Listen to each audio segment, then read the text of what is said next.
If somebody is doing something that is useful to the rest of society, I think that's a good thing. Like, it doesn't have to change the world. Like, if you're doing something that has high value to people, and frankly, even if it's something, if it's like just a little game or some improvement in photo sharing or something, if it has a small amount of good for a large number of people, that's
is a good idea. Otherwise, it's probably unwise, and will certainly stress you out.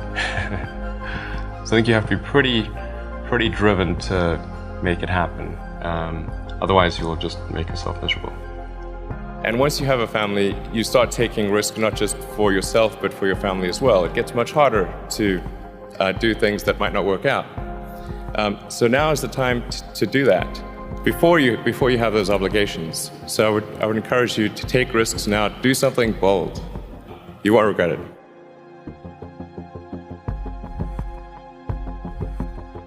When you're building something new, there's going to be mistakes. And it's important to recognize those mistakes, acknowledge them, and take corrective action.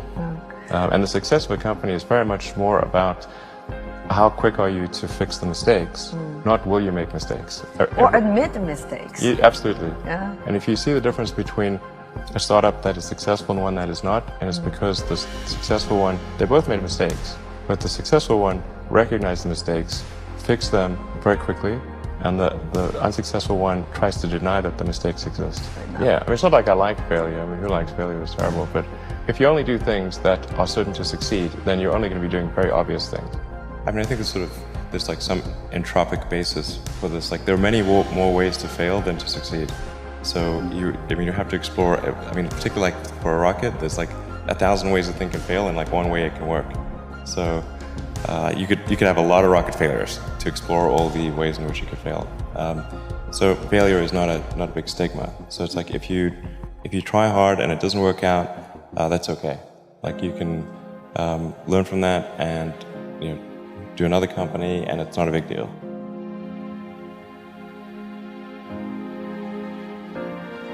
I think it's very important to seek out to actively seek out and listen very carefully to negative feedback. And this is something that people tend to avoid because it's painful. Yeah. But I think this is a very common mistake, is to not actively seek out and listen to negative feedback. A well thought out critique of whatever you're doing is as valuable as gold.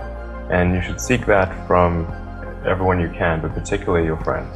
Usually your friends know what's wrong, but they don't want to tell you because they don't want to hurt you. So they'll say, oh, I want to encourage my friend, so I'm not going to tell him what I think is wrong with this product. Yeah. It doesn't mean your friends are right, but very often they are right.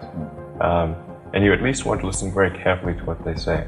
When friends get a product, I say, look, don't tell me what you like, tell me what you don't like. And because otherwise your friend is not going to tell you what he doesn't like. He's going to say, oh, I love this and that, and then leave out the this is the stuff I don't like list. Mm-hmm. Because he wants to be your friend, it doesn't want to offend you. So you really need to sort of coax negative feedback. And you know that if somebody is your friend, or at least not your enemy, and they're giving you negative feedback, then they may be wrong, but it's coming from a good place. And sometimes even your enemies give you good negative feedback.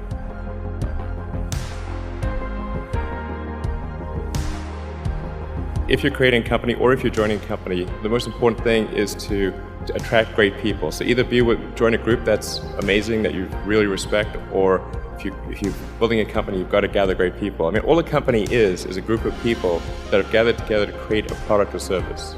And so depending upon how talented and hardworking that group is, and the degree to which they are focused cohesively in a good direction, that will determine the success of the company. So do everything you can to gather great people if you're creating a company.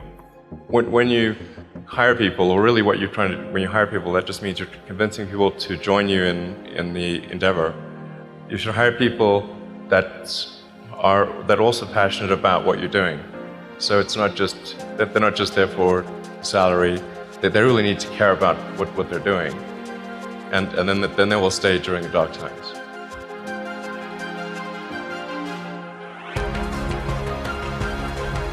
If you're going to create a company, you have to come up with a product or service that you think will be compelling, that would serve some need. And then really a great company is just built around great product or service.